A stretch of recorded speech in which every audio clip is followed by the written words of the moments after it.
Elhamdülillahi Rabbil alemin. Ve sallallahu aleyhi ve sellem ala hayri halqi Muhammed ve ala alihi ve sahbihi ecma'in. İnşallah fiqh boyunca sabaqta ulantabız. Soda satık bölümü muamelat. Adamların arasında bolğon mamile bölümü. Murunqu sabaqta qarız bölümünü bütkönbüz. Bul bölümde aytıp jatat avtor Bab ahkamid deyn. Qarızdın hökümdörü dedi. Murunqu bölümde babul qarız bölümü dep aytkan. Bunda deyn degen bölüm atat. Deyn dep dagı qarızdın bir türünü aytat da. Bul ekönün ayırması, murunqu bölümden bul bölümdün ayırması, murunqu bölümdögü qarız degen al şariatта бирөөдөн эч бир мындай бирдеке сатып албай эле акча бирдеке буюм карызга алуу да. Карыз берип турчу, 1000 сом, 2000 сом карыз берип турчу деп карызга алган. Ошонун өкүмдөрү болчу мурунку бөлүмдө. Бул бөлүмдө болсо дейин деген карыздан айырмасы бирдекени насыяга сатып алуу. Расурышка мисалы үчүн бирөө машинасы сатып алдың, 5 айдан кийин акчасын берем десең, бул да карыздын түрү. Бирок сен эмне карыз сатып алып аткан жоксуң. Қарыз алып отқан жоқсың, бірдеке сатып алып отасың, қарызға сатып алып отасың. Нарқы бірінші бөлімде сатып албай эле жөн эле қарыз алуу, ордуна кайтарам депчи. Мында болсо бірдекени қарызға сатып алуу жөнүндө ошонун өкүмдөрү. Бул бөлүмдө автор айтып жатат: "Мен лазимаху дейнун муаджал лам юталаб бихи qabla ajalihi." Кимдин мойнунда қарыз болгон болсо, бир убакытка чектелген келишим болгон болсо, мисалы үчүн бирөөдөн машина алдыңыз, ошону акчасыны 6 айдан кийин берем деп келишкен болсоң дейт. Анда ошо 6 ай болгонго чейин машинанын ээси акчаны талап кылганга акысы жок дейт. Демек, машина саттың, 6 айдан кийин берем деп насыяга саткан болсоң, ошону убактысы келе электен мурда акчасын сураганга акысы жок. Анткени бул сода сатык сыяктуу келишимдин үстүндө туруш керек. Аллах Таала Куранда айтат: "Я айюхаллазина аману ауфу бил уқуд." О иман келтиргендер, уадалардын үстүнө чыккыла дейт. Жана ошондой эле пайгамбар саллаллаху алейхи ва саллям хадисте айтат: "Ал муслимун ала шурутихим." Мусулмандар ошо шарттарын, койгон шарттардын үстүндө турушат дейт. Демек, бирөөгө бир карызга насыяга бирдеке саткан болсоң, саткан адамдын убактысы келгенге чейин талап кылууга акысы жок деп айтты. Андан кийин айтат: "Валам юхжар алейхи мин ажлихи." Жана ошондой эле убактысы келе электен мурда ага хажыр кылган болбойт дейт. Хажыр деген бизче кандай конфискация деп коебу, жана мамлекет мүлктөрүнү тоңдуруп коет да, алып коебу мамлекет. Шариатта ушундай хажыр деген нерсе бар. Бирөө мисалы үчүн карыз болуп адамдарга бербей жүргөн болсо, анда анын мал мүлкүнү бийлик тараптан эгерде адамдар талап кылган болсо, ошондой хажыр кылып коет, тоңдуруп коет да, мындай эчтеке кыла албайт. Анан тиги карыздарны күч менен төлөтөт, ошол мүлкүнөн төлөтөт. Демек, убактысы келе электен мурда ошону талап кылган болбойт дейт. Түшүнүктүбү? Карыз берген адам бир деген карызга саттың. Анан ал 4 ай өттү, 5 ай өттү, 6 айга саткан болсоң, 5 ай бербей тургандай сезип атат, коркулуп атат. Ошону барып туруп милицияга барып, тияка барып, бияка барып, тиги мүлктөрүнү алдын ала тарттырып алып, тоңдуруп койгон болбойт деп айтып атат. Качан убактысы келгенден кийин, андан кийин кылыш керек. Анткени ал ага чейин берүүгө милдеттүү эмес, ошол убактысы келүүгө чейин берүүгө милдеттүү эмес. Андан кийин айтты: "Валам яхилла би фаласихи." Жана ошондой эле үчүнчү нерсе айтат: ошол рассрочкага сатылган, насыяга сатылган нерсе, жана мисалда 6 айга саттык дейт, 6 айга саткан болсо, бир кишиге саттыңыз, анын жумуштары бар, жакшы эле төлөй ала тургандай көрүп атасыз да сиз аны. Бул төлөй алат, жумуштары жүрүп атат, жакшы эле 6 айдан кийин бере алат иштеп деди. Анан 3 ай өткөндөн кийин тиги банкрот болуп калган болсо, банкрот болуп калды, акчасы жок калды. Ошол банкрот болуп калгандыгы дагы аны талап кылууга себеп болбойт дейт. Банкрот болгон учурда бул төлөй албай калбасын деп, уже сурап башташым керек деп, кээ бирлер ошондой да, акчасы жумуш болбой калса эле, бул төлөй албай калат, ушу акчасын ары бери кетип калды электе, бирдеке кылып бир жагынан алып алайын дейт да, убактысы келгенче. Жок, ал убактысы келгенге чейин аны талап кылууга акысы жок дейт. Анткени бул соода сатык сыяктуу эле ал келишим болгон, ошол убакытка келишим болгон. Ошол банкрот болсо дагы ал эмне ошол убакытка чейин күтүш керек дейт. Кийинки маселе айтат: ولا بموته إذا وثقه الورثة برهن أو كفيل. Ошондой эле өлүп калган болсо, карызга алган киши убактысы келелектен мурда өлүп калган болсо дагы аны талап кылса болбойт. Кайсы учурда дейт? Эгерде мураскорлору ошого залог берген болсо, залог менен бекемдеген болсо, же болбосо кафил деп коет. Кафил деген башка бирөөнү эге ошо убактысы келгенде биз бере албай калсак, акча жок болсо, бул берет деп бирөөнү гарант катары алып келсе, ошол учурда не убактысынан мурда талап кылганга акысы жок дейт. Өлүп калды, дароо деле сразу мураскорлордон акчаны алып калыш керек, убакыт келек болсо да талап кылып алып калайын деген болбойт. Эгерде кайсы учурда болбойт дейт? Эгерде мураскорлору залог таштаган болсо, же болбосо бир гарант катары бир кишини алып келген койгон болсо, могу төлөйт, убактысы келгенде ушул төлөйт десе, ошол учурда өлгөн кишиден карызын талап кылган болбойт дейт. Мунун тескери түшүнүгү эмне? Эгерде ошондой мураскорлору залог койгон эмес болсо, же болбосо бирөөнү гарант катары койгон эмес болсо, кепилдик катары койгон эмес болсо, анда өлөрү менен акчаны мураскорлордон талап кылганга акысы бар. Түшүндүңүзбү? Ал карыздын убактысы келелек болсо дагы. Эмне себептен? Анткени алымдар айтышат, ал өлгөндөн кийин анын мал мүлкү мураскордун мүлкү болот. Ошол учурда талап кылып алып калбаса, убактысы келелек болсо дагы, ал мураскорлорго бөлүнүп кетет, таркап кетет. Мал мүлкү жок, төлөй турган адам жок болуп калат. Өлгөн учурда мурасы бөлүнө электен мурда тигин акысы, ошону талап кылып алып алганга, карызын алып алганга акысы бар дейт да. Бирок мураскорлор айта турган болсо, туура атамсага ушунча карыз. Бирок ал карыздын убактысы келелек. Биз мына ошо убактысы келгенде төлөп беребиз. Буга мына гарантия катары айта турган болсо, бул атабыз сага карыз туура, бирок убактысы келелек. Убактысы келсе биз төлөп беребиз. Бирок мына кепилдик катары сага залог коюп коебуз, же болбосо бул киши кепил болот. Ушул кишиден аласың деп бирөөнү кепилдик катары койсо, анда ошол убакытта талап кылганга акысы жок дейт. Андан кийин айтат: "Ва ин арада сафаран яхиллу дейна qabla muddatihi aw al-ghazw tatawwan fa li gharimihi man'uhu illa an yuwaththaqahu bizalik." Эми карыз алган киши ошо 6 айга мойнунда карызы бар. Бир жака сапарга кетейин деп аткан болсо, карызы бар киши сапарга кетейин деп аткан болсо, ал сапарынын убактысы карыздын убактысынан чоюлуп кете турган болсо, мисалы үчүн карызыны 1 айдан кийин бериш керек, карызыны 1 айдан кийин бериш керек, келишкен убакыт. Ошол сапарга 2 айга кетип аткан болсо, 2 айга кетип аткан болсо, же болбосо согушка кетип аткан болсо, жоңгазатка Алла жолунда согушка кетип аткан болсо дейт да. Татауан нафил болгон согушка дейт. Фарыз болгон эмес, нафил болгон согушка кетип аткан болсо дейт. Ошол карыз убактысы бериле турган убактысынан көбүрөөк убакытка кетип аткан болсо, анда карыз берген киши сапардан тыйып коюуга акысы бар дейт. Түшүнүктүбү? Мисалы үчүн бир адам бирөөдөн машина алган, ал мойнунда 500 000 карызы бар. 5 айдан кийин бериш керек, же 1 айдан кийин бериш керек болот. Анан кой мен Россияга барып келейин, же Европага, же бир жака кетем деп кетип аткан болсо, анда ошо 1 айдан ашыгыраак көп убакытка кетип аткан болсо, карыз берген киши аны сапардан тыйып койгонго акысы бар. Аны сапарга чыгарбагыла. Бул карыздын төлөсүн анан кетсин деген. Анткени эмне? Ал кайтып келбей, төлөбөй коюп коркунучу бар бергиге. Ошону талап кылууга акысы бар дейт. Кайсы учурда акысы жок? Бир гана эгерде ал залог таштаган болсо, же бирөөнү мен келе албай калсам, төлөй албай калсам, бул төлөп берет деп кепилдикке коюп кеткен болсо, ошол учурда гана аны сапардан тыя албайт дейт. Түшүнүктүбү? Андан кийин айтты: "Ва ин хана халан ala mu'sirin wajaba inzaruhu."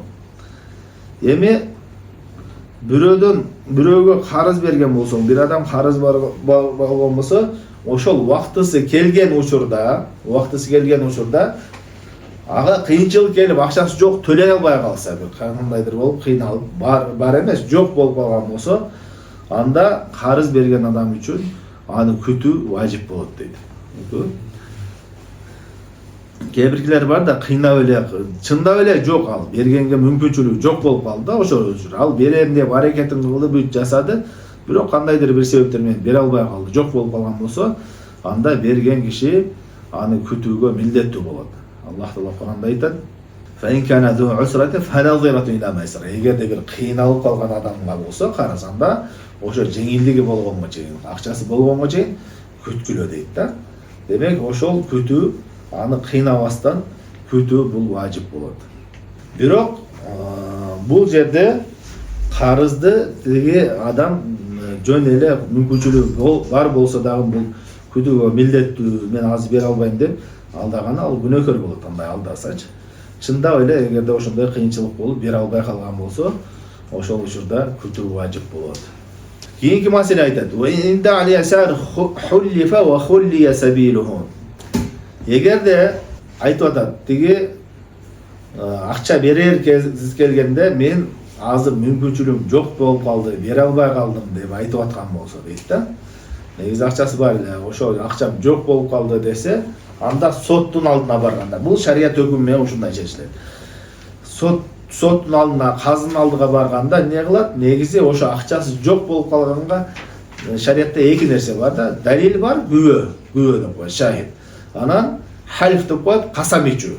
Аллахтын аты менен касам ичүү бар. Касамды кайсы тарап ичет? Кимдин тарабы күчтүү болгон болсо, ошол касам ичет. Кимдин тарабы алсыз болгон болсо, ошо далил алып бериш керек да. Бул жерде эми бирөө айтты, карыз алган киши убактысы келип калды бере турган. Анан сотко казыга көтөрдү, бул карызын бербей жатат деген болсо, ал айта турган болсо, мен акчам жок болуп калды, ал азыр мүмкүнчүлүгүм жок болуп калды, бул күтүш керек десе, күтүш керек дей турган болсо, талап кылып аткан айтат да, бул акчасы бар, бербей жатат дейт да. Акчасы бар болуп туруп бербей жатат дей турган болсо, ошондо кимиси далил алып келет, кимиси күбө алып келет дегенде, акчасы бар деген киши күбө алып келиш керек. Ошентип атат. Акчасы бар деген киши муну акчасы бар экендигине далил алып келиш керек дейт, күбө алып келиш керек. Тиги акчам жок, мен азыр акчам жок болуп калды, мүмкүнчүлүгүм жок болуп калды деген адам далил алып келбейт, ал касам ичет. Аллахтын аты менен ант ичем, мен азыр акчам жок, касам ичем. Аллахтын аты менен касам ичем, акчам жок, мүмкүнчүлүгүм жок төлөөгө деп касам ичем. Демек, бул жерде акчасы жок болуп калганы, бул маселе көп эле болот да адамдардын арасында. Бирөөсү эмне, карызы бар, акчасын бербей жүрөт. Бербей жүргөн адам мүмкүнчүлүгүм болбой жатат, берейин десем деп айтат да. Сурап аткан киши айтат, мүмкүнчүлүгү бар, мындай кылып жүрөт, мындай кылып жүрөт, акчасы бар болуп туруп бербей жатат деп айтат да. Ошол экөөнүн талашыны кандай чечилет? Сот, шарият казысы кандай чечет дегенде, айтат, акчасы бар деген киши, талап кылып аткан киши күбө алып келиш керек ошого. Күбө бир ошону тастыккан далил алып келиш керек. Мындай акчалары бар, бербей жатат депчи. Берги киши акчасы жок экендигин тастыкташ шарт эмес деп атат да. Анткени эмне себептен мунун тарабы күчтүүрөөк болуп атат дегенде, алымдар айтышат, анткени дейт, асыл адамдарда негизи асылга кайта турган болсо, акча жок. Мындайча айтканда, адам таза, адам акчасы жок. Анан акча баягы иштөө менен келе турган нерсе да. Асыл деген ошондой бир табияты, жаратылышы ошондой болот. Акчасы жок, байлыгы жок. Ал иштөө менен келет. Иштеп чогултуп келет. Негизи адамдарда акча жок. Качандыр бир иштеп, бир себептерин кылып чогулткан болсо, анан келет. Демек, асыл боюнча адамдарда байлык жок. Байлык качан келет? Ошол иштеген болсоң, тапкан болсоң келет. Ошол себептен анын айткан сөзү күчтүү дейт да. Менде азыр акча жок десе, касам ичкен да. Касам ичет ал. Айтат: "Илля ан ю'рафа лаху малун qabla zalik fala yuqbal qawluhu illa bi bayina." Бир гана учурда кабыл кылынбайт касамы дейт. Кайсы учурда? Анын карызын төлөгөн убактысы келгенге чейин акчалары бар болчу, белгилүү. Мисалы үчүн соода кылып жүрөт, бизнес кылат, байлыктары бар да, белгилүү эле иштеп жүрөт. Анан убактысы келген учурда эле акчам жок деп калды. Төлөй турган убакыт келгенде мен акчам жок, ушундай деп калган болсо, анда ал касамы кабыл кылынбайт. ошо жок болгондугу, мен банкрот болуп калдым дей турган болсо, банкроттун тасдыктай турган далил алып келиш керек. Берки адам, талап кылып аткан адам таза мижет алдым эле, валлахи мунун акчасы бар деп айтат. Муну билебиз, бул соодагер, мындай эмеси бар. Монтө эле качып бербей жүрөт деп айтат. Тиги жок деп калган адам, анткени анын белгилүү болчу, акчалары бар болчу. Ана ошон жок болуп кетти деп эметип атат да. Дома кылып атат. Жок болуп кетти акчам деген. Ошого далил жок болуп кеткендигине ал далил алып келиш. Айтат: "Ва ин кана мусиран бихи лазимаху вафауху ва иннаба хубиса хатта юфияху." Эгерде карызга убактысы келгенде, төлөй турган убактысы келгенде акчасы бар болгон болсо, анда аны төлөө важип, ага милдеттүү түрдө важип дейт. Анткени пайгамбар саллаллаху алейхи ва саллям айтат: "Матлул гани зулмун." Акчасы бар болуп туруп, карызы келгенде төлөбөй жүрө бергендер бар го, алда ошону бул зулумдук деп айтылат. Бул милдеттүү түрдө төлөш керек экендиги важип. Карызы жана ошондой эле пайгамбар саллаллаху алейхи ва саллям хадисте айтат: "Кимде-ким адамдардын акчасын кайтарып берүү максатында алган болсо, Аллах Таала ага кайтарат дейт.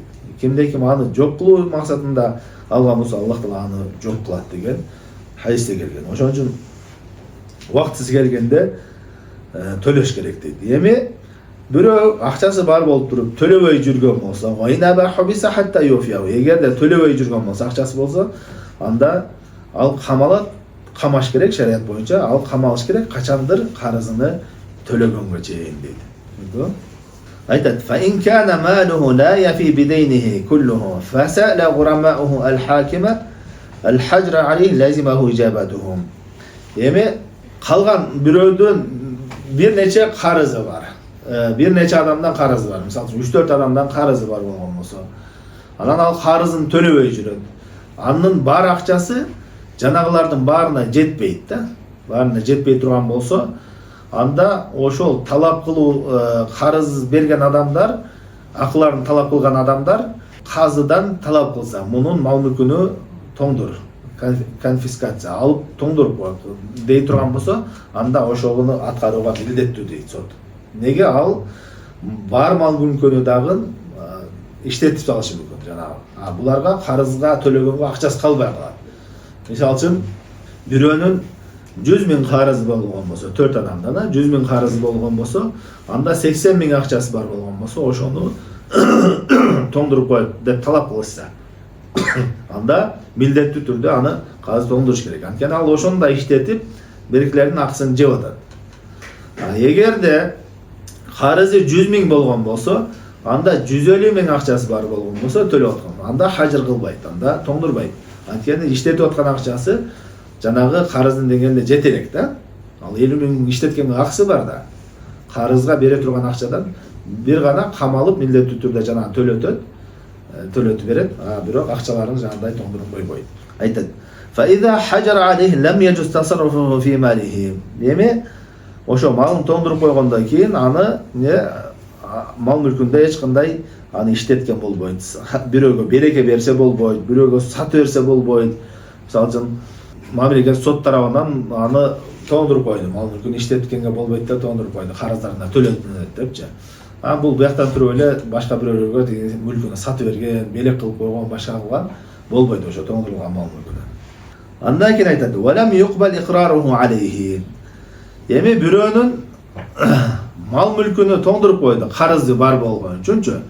100 000 карызы бар эле, ошо 100 000 акчасын тоңдуруп койду. Тоңдургандан кийин, андан кийин айта турган болсо, менин мындан башка дагы башка бирөөгө карызым бар деп өзүнүн мойнуна карызды ала турган болсо, ал кабыл кылынбайт дейт сотто. Не себептен? Анткени алымдар айтышат. Анткени бул башка бирөө менен келишип алган болушу мүмкүн. Мисалы үчүн азыр 4 адамга 100 000 сом карыз дейли, 100 000 сом карыз болгон болсо, ал карызын төлөбөй жүргөндөн кийин анан 100 000 эле акчасы бар. Беркилер талап кылып, ошо 100 000 акчасын тоңдуруп койду. Ошолорго төлөтүш үчүн. Тоңдургандан кийин анан айта турган болсо, менде 5-чи адамга да карызым бар, да 50 000 сом карызым бар дей турган болсо, ал сөзү кабыл кылынбайт. Не себептен? Ал 5-чи адам менен келишип алышы мүмкүн. Тигилерге азыраак акча бериш үчүн, дагы акчасынан кичине алып калыш үчүн келишип алып, сен могу карыз мага деп айтып кой. Анан тиги акчаны алабыз, иштетебиз деп ошондой келишип алышы мүмкүн. Ошон үчүн качандыр акчасы тоңдурулгандан кийин аны ал өзүнүн мойнуна алса деле кабыл кылынбайт дейт.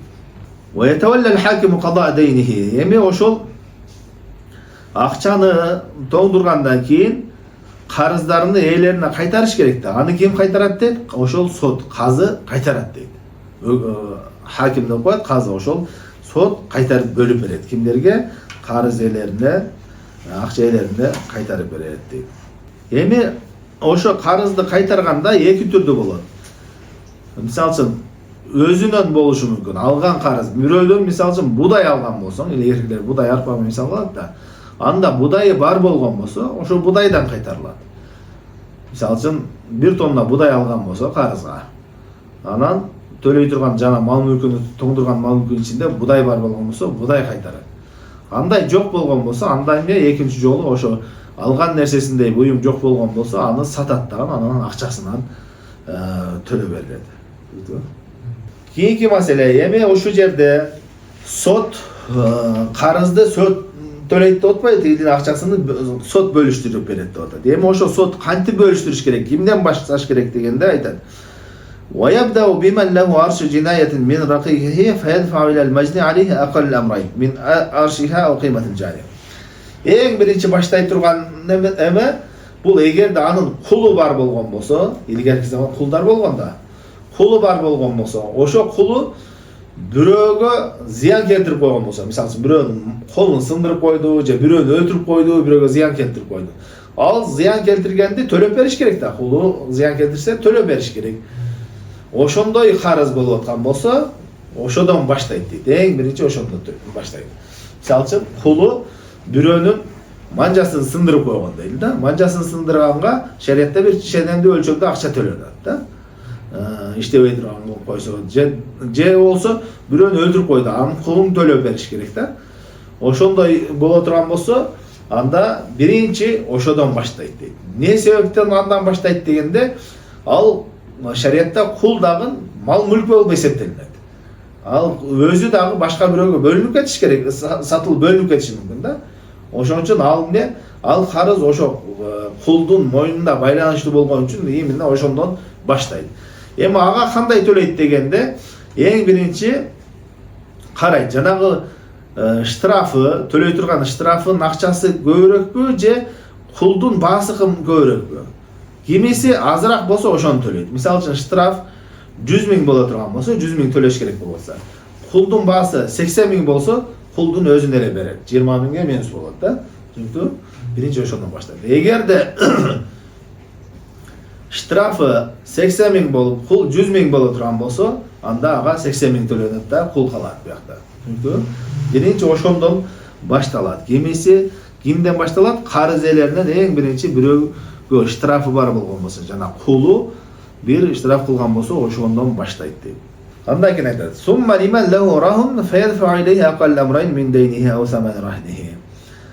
Кийинкиси болсо, залог алган, эгерде карыз бергенде залог алган киши болсо, ошол кишиден баштайт. Эң биринчинде кулдан баштады, экинчиси болсо залог алган болсо, бир машина саткансын, залог алган болсо машина сатканга. Негизи шариатта бизде мондай да, залог бергенден кийин бир залог таштап кеткен болсо, машинаны алып келбей, акчасын төлөбөй калса, дароо тиги залогду сатып туруп, баардык акчасын алып алышат да. Шариатта андай эмес. Залог сатылбайт, өзүң сата албайсың аны, ээлик кыла албайсың. Шариат боюнча залог таштаган болсо, залогду ошо сот сатат дагы, анан карызын деңгээлинде акчасын алып, калганын кайтарат. Ал соттун чечими менен гана сатылат, каздын чечими менен. Тиги бизде болсо дароо эле ээлик кылат, андай болбойт. Ошон үчүн бирөө залог алган болсо дейт бул жерде. Залог алган болсо, ошол залог алган адам акылуураак башкаларга караганда. Залог албай карыз бергендерге караганда ошол акылуураак дейт да. Анткени ал залогко, жанагы алып калган залогко акылуу да ал. Эми ошол залогко берген адам кандай алат дегенде, бул дагы жанагы сыяктуу азыраагын алат. Мисалы үчүн залогу 80 000 тура турган болсо, карызы 100 000 болгон болсо, анда ал 80 000 гана алат. Ал эми карызы 80 000 болуп туруп, залогу 100 000 боло турган болсо, анда эмне 80 000 алат дагы 20 000 кайтарат. Түшүнүктүбү? Эгерде залог бул жерде эмне? Залог жана карызынан берген карызынан азыраак туруп калса дагы залогду алат деп атат. Азыраак туруп калса дагы. Ага башка ашыкча кошуп берилбейт да. Качандыр бергилерге бөлүп, башкаларга бөлүп бергенден кийин анан аша турган болсо бөлөт. Болбосо эмне? Ошол залогду гана алат дейт. Шергежен түшүнүктүүбү? Жетпей калган акчаны албай коюу залог арзаныраак да. Жетпей калган акча азыр мондай кийинки эмеде келет. Мисалы үчүн бул жерде эң акылуулар, биринчи ала тургандар келет да. Мисалы үчүн мал мүлктөн ошо калган мал мүлктөн биринчи кимдерге берилет? Канчалык деңгээлде берилет? Ошолор биринчи жана кул берилет да, кул. Анан экинчи залог. Алар канчалык деңгээлде алышы келет. Анан жетпей калгандар анан общий бөлүнөт. Ал кандай бөлүнүшү келет азыр. Демек биринчи деңгээлде залог ошол кул эме кылган болсо, экинчиси залог алган киши, үчүнчүсү айтат: "Сумма man wajada mata'ahu alladhi ba'ahu bi'aynihi lam yatlaf ba'dahu wa lam yazid ziyadatan muttasila wa lam ya'khudh min thamanihi shay'an falahu akhdhuhu." Үчүнчү абал, кимде-ким бирөөгө карыз берген болсо, машина саткан болсо, ошол машинасынын өзүнө тапкан болсо, мисалы үчүн ошол машинаны башка бирөөгө сатып берген эмес, ал турат сатып алган кишидечи, бирок акчасын төлөбөй жатат. Ошол машинасы бар адам ошол акыллуураак башкалардан караганда. Мисалы үчүн ал 3 адамдан машина алган болушу мүмкүн да, үчөөнө тең карыза. Бирок экөөгө сатып берген. Башка бирөөгө сатып берген. А бирөөнүнкү машинасы турат. Негизи үчөөнө тең бирдей карыз. Бирок машинасы турган адам ошол өзүнүн машинасын кайтарып алганга акыллуураак. Бул жерде негизи баарына бөлүнүш керек да карыз. Баарын карыз берген деңгээлинде бөлүнүш керек. Бирок эмне? Кимдин буюму ошондо болгон болсо, ал кайтарып ошол буюмду алганга акыллуураак башкаларга караганда. Анткени Пайгамбар саллаллаху алейхи вассалам айтат: "Ман адрака мата'у би'айниhi 'инда инсанин qad aflas fa huwa ahaqqu bihi min ghayrihi." Кимде-ким бир өзүнүн буюмуну банкрот болуп калган кишиден тапкан болсо, ошол буюмун өзүнө тапкан болсо, анда ал башкаларга караганда ошол буюмга акыллуураак деди да. Бирок бул жерде бул алмайды, шарттарды койду. Биринчи шарты айтат: "Лам ятлиф бa'dahu." Эгерде жанагы өзгөрүп кеткен эмес, жараксыз болуп өзгөрүп кеткен эмес болсо дейт. Ошо кандай болгон болсо, ошондой турган болсо дейт да. Эгерде бузулуп, сүзүп алып ошондой болгон болсо, ал акылуу эмес. Ал эмне?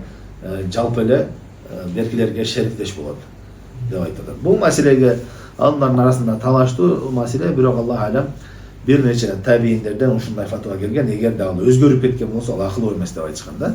Атайын Наби Ашура Зухри деген бир нече табииндер ушундай шарт кылышкан. Экинчи шарты айтат: "Валам язи зияда муттасила." Эгерде дагы кошумча кошулуп кеткен эмес болсо өзгөрүүдөн. Мисалы үчүн кой карыз берген болсо, ошол эле кой турат, бирок семирип кетти дейт да. Семирип кеткен болсо, анда дагы акылуу эмес дейт. Бул дагы алымдардын арасында талаштуу маселе. Аллах алам туурарагы семирип кетсе деле ал акылуураак. Бир гана жанагындай өзгөрүп, бузулуп кеткен болсо, ошондо ал акылуу болбойт дейт. Үчүнчүсү айтат: "Валам яхуз мин саманиhi shay'an." Эгерде эмеден алган эмес болсо, бир аз акчасын алган эмес болгон болсо, ошондо ал акылуу болот дейт. Эгерде бир аз акчасын алган болсо, анда ал акылуу эмес. Мисалы үчүн машина сатты, 500 миңге саткан, ал 100 миңине алды. 100 миңине алгандан кийин 400 миң калган да карыз. Машина калган. Ошол учурда ал машинаны кайтарып алууга акылуу эмес деп айтат. Чөнтү анткени ал бир үлүшүн алган, ал машинага толук акылуу эмес. Беркилер сыяктуу эле шериктеш болот дейт. Кийин айтты: "Ва юқсамул бақи байнал гурама аля қадри дуюнихим." Эми калган акчалар биринчи ушу 3 түрдүү адамга бөлүнөт. Эгерде кулу штраф кылып койгон болсо, биринчи ошо штрафы төлөнөт. Андан кийин кимде-ким залог алган болсо, ошол залог алган киши акылуураак. Үчүнчүсү бирөө буюмуну өзүндөй тапкан болсо, ошол акылуураак. Андан кийин калган карыз калган адамдарга карыздарына жараша бөлүнөт дейт да. Мисалы үчүн, эми карыздарына жараша кандай бөлүнөт дегенде, процент менен бөлүнөт. Мисалы үчүн, ал 4 кишиге карыз дейли. 4 кишиге карыз. 4 кишиге 100 миңден же болбосо 200 миңден карыз, 200 миңден карыз болгондо 4 кишиники 800 миң болобу. Анын 400 миң эле акчасы бар. Калган бөлүнө турган акчасы 400 миң. Ал кандай бөлүнөт? Ар бирине 100 миңден бөлүнөт. Карыздын деңгээлине жараша да. 50%тен алышат. Түшүнүктүбү? Общий суммада мисалы үчүн канча процент түзө турган болсо, карызынан ошонча процентти алат баягы. Мисалы үчүн бирөөнүкү 50 миң боло турган болсо, карыз 50 миң болсо, анын проценти азыраак түшөт. Ал азыраак алат ошого жараша. Общий менен канча процент түзсө, ошондой алат. Демек, баарына бирдей тең бөлүнбөйт да. Баарына бирдей тең бөлүнбөйт. Карызы ошол суммадан канча процент түзсө, ошол процентти алат. Түшүндүңбү? Андан кийин айтат: "Ва юнфиqu 'alal muflis wa 'ala man tazabahu ma'unatu min malihi la yuhsam." Эми айтат: бирөөнүн акчасын тоңдуруп койду. Акча карыздарды ал мошенничество кылып, элдин акчасын чогултуп төлөбөй жүрөт да. Ошону эми төлөш үчүн акчасын тоңдуруп койдум. Тоңдуруп койгон учурда анын эч кандай иштете албайт да акчаны. Бирок кайсы нерсеге ага уруксат берилет иштеткенге дейт.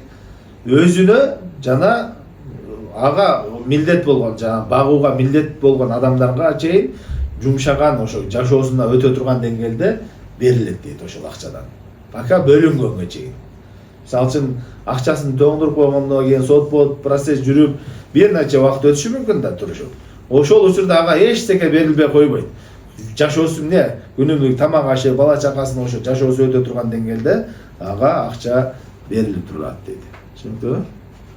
Акыркы маселе айтат: "Wa in wajaba lahu haqqun bi shahidin فأبى أن يحلف لم يكن لغرمائه أن يحلفوا." Эми карызы бар киши, карыз берген кишилерге жана карызы берген кишинин калган акчасы толук жетпей жатат да, карыздарын төлөйүн десе, толук жетпей жатат. Жана айткандай 800 миң карызы бар, бирок 400 миң акчасы бар. Бергилер акчасын толук алгысы келатат. Ошолордон бир күбө келип айта турган болсо, бир күбө келип, мунун паланчыда дагы 400 миң акчасы бар. Паланчы буга 400 миң карыз деп айта турган болсо, ошентип бирөө күбөлүк берип буга дагы ошону кошо турган болсо, акча 800 миң болот деп айта турган болсо, ошондо айта турган болсо, бул жок, мен карыз бирөөдө акым жок, акчам жок эч кандай, ушул эле акчам бар деп айта турган болсо, ага милдет эмес дейт, касам ичип, акчам жок деп касам ичесин деп айтуу милдет эмес. Жана ошондой эле берки талап кылып аткан кишилер дагы мунун ошо акчасы бар деп касам иштирип сот аны милдет кылбайт дейт да, милдеттерин бербейт. Ага бирөө күбөлүк берсе дагы дейт. Мындайча айтканда ал жерде талап кылган акча кошулбайт деген мааниде. Суроолор барбы? Жана хажырды сөзсүз бийлик менен кылыш керекпи? Мындай өзү барып, мисалы, үйүнөн телевизордорду алып кетип калса болбойбу? Жок, аны болбойт. Эме менен кылат, сот аркылуу бийлик менен. Аны башталамадык да. Жана тоңдуруп деп атпайбы? Ошону обязательно 3-4 кишилер болсо гана тоңдура алат. Так бир кишиге карыз болуп, калган положениянын баары ошондой. Ошо акчаны иштетип атат, карыздан өткөн. Бирок бир эле кишиге карыз болсо, анда тоңдурбайт. Жок, анда да кылат, хажыр кылат. Ошол талап кылынат да, ошол адам соттон талап кылат ошол нерсени. Жана эме деп атпайбы, үй бүлөсүнө жете тургандайчы минимум берилип турат депчи. Мындайда карыз көптөн бери, может 2 жыл, 1 жылдан өттү. Акчам жок дейт. Бирок ошончо жылдан бери там неметип атат да. Көрүп атасың да, газын төлөп атат, может газ киргизип атат, может коросуна кичине цемент куюп атат деген. Жашоосу эми акырынан жүрүп кетип баратат да. Тамагы жок отуруп калганда. Анан карыз болгондо ошо кайсыл деңгээлге чейин болот ошо карызды биринчи орунга коюш үчүнчү? Тамак Карыз болгондо өзүнүн мисалы үчүн тирилиги, күнүмдүк тирилиги, жашоосу өтө турган деңгээлде ошодон ашканны бериш керек. Ошодон ашкан. Мисалы үчүн күнүмдүк жашоосуна кээ биркилер туура 1 жыл, 2 жыл бере албашы мүмкүн да. Бирок акча таап жашоосу өтүп атат. Ал кандай өтүп атканда кандай өтөт? Продуктасына жетет, квартирада турса квартирасын таап алат. бала чакасы мектепте окуш керек да. Ошолорду окутат, аларга кийим кече алып бериш керек. Өтө баягындай бай деңгээлде эмес. Ошонун деңгээлдеги адамдар кандай эме кылат. Ошондой деңгээлде кылуусу ага милдет. Андан ашыра турган болсо, ал төлөш керек. Сиз айткандай, мисалы үчүн кошумча стройка жасап атат, кошумча дагы мисалы үчүн ашыкча нерселер сатып алып атат, жаңы машина сатып алып атат, мындай кылып атат, ал уже карызды төлөш керек да. Жашоосу кээ бирлер бар, жашоосу өтө берет, карыз ашыкча кыла албайт да. Карызын төлөй албайт. Бирок ысырап кылып, баягындай эме кылып чачып эметпеш керек, карызын төлөөгө аракет кылыш керек да. Эмес, жанагындай баласы бир жерде окуса, анын контрагы дегендерде кирип кете берип турган. Ошондой милдеттүү болгон нерселер. Эми талим бериш милдет да, баласын окутуш керек. Ал күнүмдүк эмес. Немечи? Ломбардтыкы бизде ломбардтар турле ошондо. Жок, ломбард ал ачык эмеде. Айыс бар да. Рибада сүткөрлүк. Биринчиден ломбардда сүткө процентке берет акчаны. Экинчиден ал залог алып калганда залогду дароо сатып берет алар. Жана айтпадыкпы, шариатта залог сатылбайт ал. Ал соттун чечими, казын чечими менен гана сатылат. Бул бере албай калды, болду, эми ушундан акын алышым керек десе, анын сот базар басында ошол сатат, сатып анан жетсе берет, жетпей калса, ашып калса кайтарыш керек да. Бизде залог сразу менчик өтөт. Мисалы үчүн $3000 карыз алган болсо, $5000 машинаны залог алат. Ломбардтагылар. $5000 залог алат да, анын эмне 3,5 миңге сатып берет. 1,5 миңин карабайт. Же болбосо 5 миңге сатса дагы кайтарбайт, 2 миң ашыкчасын кайтарбайт. Устасында жанагындай акысы бар, карыз берген адам сен мага бөлүп жарып бербей депчи. Бүтүн алдың, отун бер деп.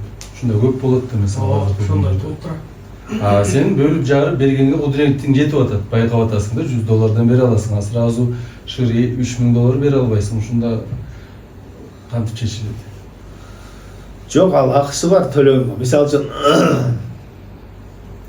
мурунку карыз бөлүмүндө алдык, карыз бөлүмүндө алдык. Эгерде карызды бөлүп алган болсо, аны бир төлө дегенге акысы жок. Карызды бөлүп алган болсо, бир төлө дегенге акысы бар, акысы жок. Бирок бир төлөп коем десе, боло берет. Тескеринче, бир алган болсо, аны эмне бөлүп болсо дагы төлөгөнгө болот аны. Ал төлөйүн деп аракет кылып төлөп атабы? Ошого. Мындай Кандай сүйлөшсө ошондой эмес болот экен, алатасында көп ситуация мындай болот да. $1000 алат, анан тиги айтат да, мен уже өтө көп жыл төлөй албайт анан. Мен короче $1000 чогулта албайм. Мен сага айына колунан канча 5000, 3000, эң көп $100 берет болушум керек. Ошентип отуруп, ошо $1000 котулайын дейт. Карыз берген киши көбүнчө баратчы. Жок, мен ал акча көзгө көрүнбөй жок. Мен сага 1000 бердим билем, 1000 бер деп анан мындай. Көп болот да ошондо. Кимисинин укугу көбүрөөк. Бөлүп төлөгөн укугу көппү же чогуу бер деген кишинин. Жок, негизи договорго жараша болуш керек. Кандай келишим болсо, ошол келишимге балыш керек. Анан андай кыла албай жатса, чындап эле ошо мүмкүнчүлүгү жок болуп атса, ал макул болуш керек да, ал төлөгөнгө. Төлөгөнгө сүйүнүш керек да. Ошо төлөөгө коюлган. Анан ал деле кутулганы ошол мүмкүнчүлүгү ошол болуп атат да. Сектелген. Ама макул болуш керек. бербей койсоң да. Алакыр жисем намаза да алырсың. Айтпа.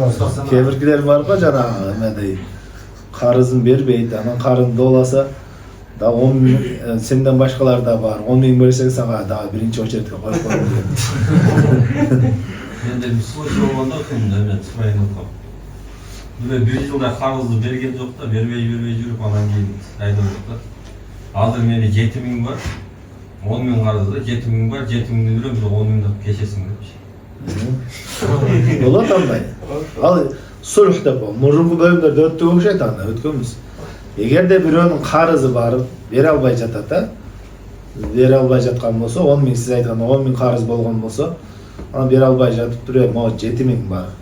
Ушуну берем, ушуга разы болчу, башка бере албайм десе, макул болсо болду. Макул болбосо эме да. Укугу бар экен. Укугу бар. Жок, ал сунуш кылат ал, суранат. Макул болбосо ал карыз моюнда калат ал. Төлөш керек, милдеттүү төлөөгө. Бирок берки карыз берген адам Keçiş gerek. Geçiş gerek. жок кетиш керек эмес. Макул болсо боло берет ал. Талап болсо талап кылып жүрө берет, бере албай турган болсо күйөт да бекерде. Кээ бирлерге ошондой жакшыраак да. Мисалы үчүн кой ушу 10 000 да кур калгандан көрө 7 000 алып алайын десем. Жоқ, ошону. Жоқ, негізі ұстаз, сұрада ушул эле. Мисалы үчүн ошол инсан бере албай жатат да. Мүмкүнчүлүгүн боюнча берет, аны бере албайт да. Анын мен карыздын өмүр бою өтүп кетпеш керек да. Кече берген жакшы го дейм деп бар. Жок, ал кечи берсе жакшы, ал милдеттүү эмес да бирок. Бирок кече берген жакшы да деген эми акыры. Жок, ал жерде жакшы деген башка болот экен. Мисалы үчүн милдеттүү эмес, ал фарыз эмес да, важип эмес. Ал кетсе ал ихсан өзүнүн калыбысы, жакшылык да ал мусулман. Бирок берки моюнда карыз бойдон калат ал. Төлөбөсө карыз бойдон калат. Ошон үчүн бул карыз жеңил карабаш керек да. Кээ биркилер менен бир жак тарап карасаң, карызды жеңил карайт. Андай эмес, карыз жеңил карабаш керек. Моюнда ал карыз кыяматта да калат, ошон үчүн карызды төлөш керек да.